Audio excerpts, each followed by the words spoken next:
झपाझप चालत राजे मंदिर गाभाऱ्यात गेले. पुजाऱ्याने पुढे केलेल्या तबकातील बेलपत्रांची ओंजळ त्यांनी आकाशाने तारका उधळाव्यात तशी शिवलिंगावर उधळली. हात जोडून डोळे मिटून ते गाभारा घुमवीत बोलले, जय शंभो, हर हर, जय भवानी. राजांना कसला तरी ठेवणीचा कौल मिळाला होता. शिवलिंगावरचे अभिषेक पात्र एकसरीत जलवर्षाव करीत होते. मार्गशीर्ष शुद्ध सप्तमीचा दिवस 12 मावळांचा डोंगरमाथा चढून वर आला. जिजाऊंचे मन शंकांच्या कैक काळ ढगांनी भरून आले. राजगडावरच्या देवमहलात बसून त्या एक एक बेलपत्र समोरच्या शिवपिंडीवर वाहू लागल्या होत. त्यांच्या शेजारी बाळशंभू एका पाटावर बसले होते. भिंतींची कड धरून धाराऊ जिजाऊंच्यावर नजर ठेवून उभी होती. दिवस चढतीला आला.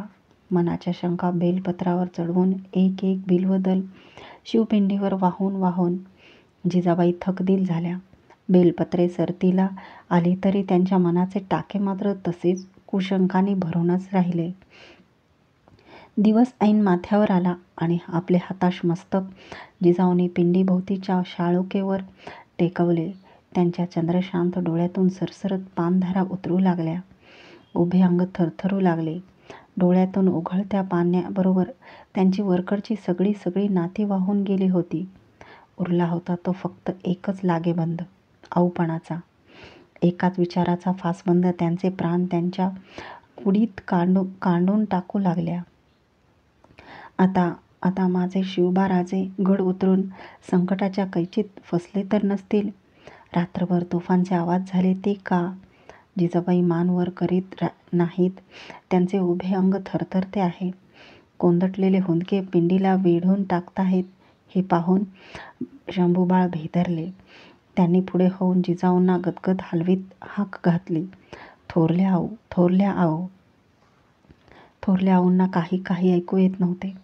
त्या उठल्या आणि भरल्या डोळ्यांनी नेसूच्या पायघोळ फटफटवीत तरातरा आपल्या महलाकडे निघून गेल्या. हात पसरून त्यांच्या मागे धावणाऱ्या शंभूबाळांना धाराऊने पुढं होत थोपून धरले. त्यांना संगती घेऊन ती आपल्या दालनाकडे निघून गेली. जिजाऊने आपल्या महलाचा दरवाजा आतून आडबंद घालून बंद केला. त्या पुरत्या एकट्या झाल्या. धाराऊच्या दालनात शंभूबाळ पार गोंधळून गेले. रात्रीचा पहिला प्रहर संपला आणि गडाच्या मिटलेल्या पाली दरवाजाजवळ एक फकीर आला. त्याने बाहेरून दरवाजावर तळहाताची 3 वेळा थाप मारली. आतल्या देवडीवाल्याला ऐकू जाईल अशा बेताने तो जाड घोगऱ्या आवाजात म्हणाला, आईचा भुत्या, राणाचा वारा. तो परवलीचा बोल होता. देवडीवाल्याने तो बोल कान देऊन ऐकला आणि दरवाजाची दिंडी खुली केली. फकीर घाईघाईने आत घुसला. तरातरा चालत तो पद्मावती माचीवर आला. सिधोजी थोपट्यांनी फकीरला ओळखले. तो होता हुन्नरबाज खबरगीर विश्वास नानाजी मुसेखोरेकर. सिधोजी आणि विश्वास राजगडाच्या बालेकिल्ल्यावर आले. सिधोजींनी जिजाऊंना आपण येत असल्याची वर्दी दिली. जिजाऊ आपल्या महलात शंभूबाळांना शेजारी घेऊन बसल्या होत्या. दिवसभराच्या चिंता तापाने त्यांचा चेहरा ओढला होता. चिराखादाडांच्या प्रकाशात तो विचित्र दिसत होता.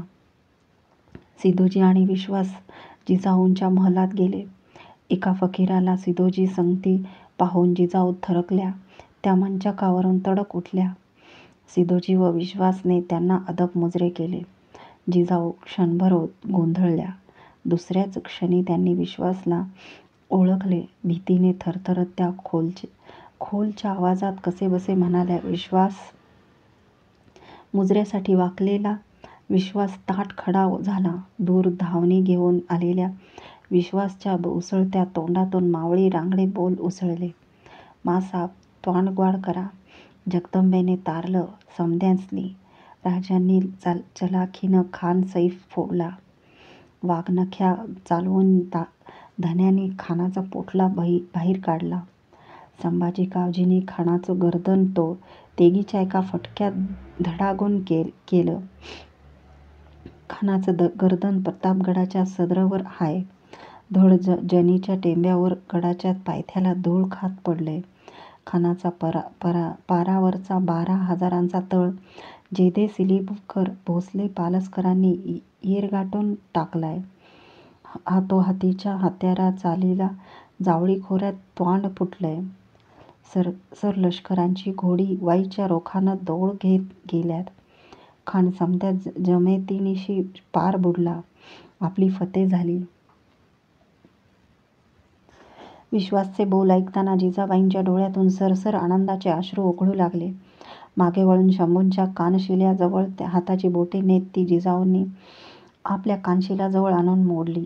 शंभूंना उचलून घेत त्या विश्वासला म्हणाल्या, विश्वास, सदरेवर चल. तुझ्या या खबरीची कदर आम्ही करणार आहोत.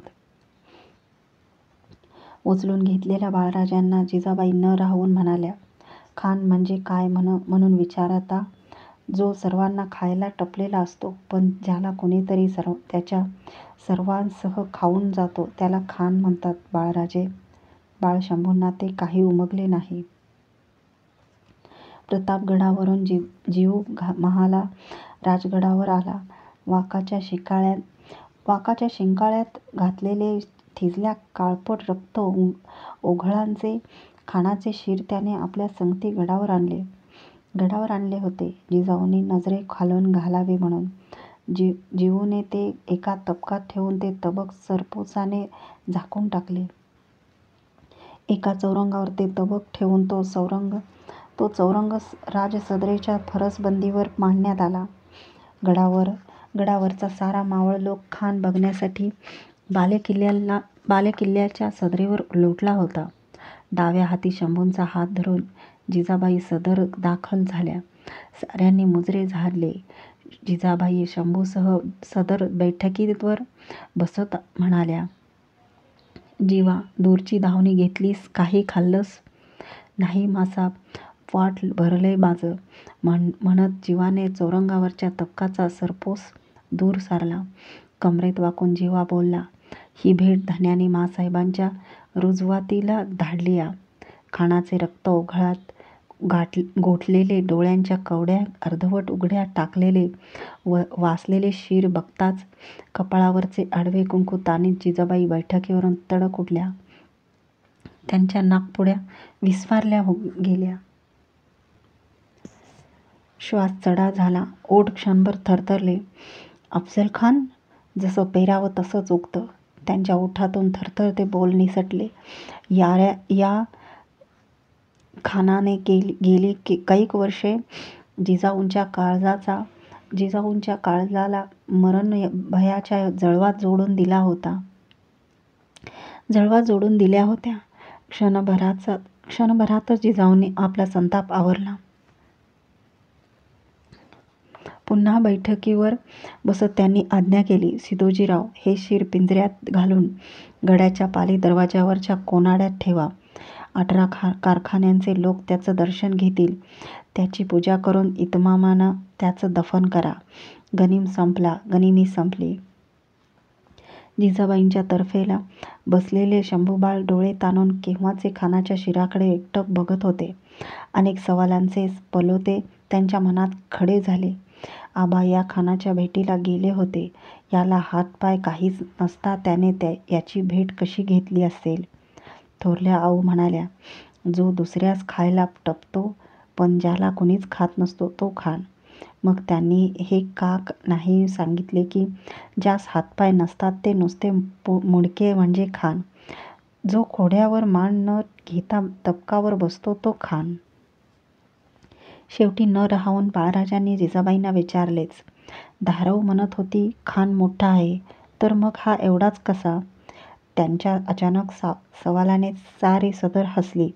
बाळराजे गोंधळून गेले. जिजाऊ त्यांचा खांदा थोपटीत शांतपणे म्हणाल्या, तुमच्या आबांनी जमला तेवढा खान आणला, तुम्ही याहून मोठा आणा. शंभूबाळांना ही तोड मात्र मनोमन मानवली.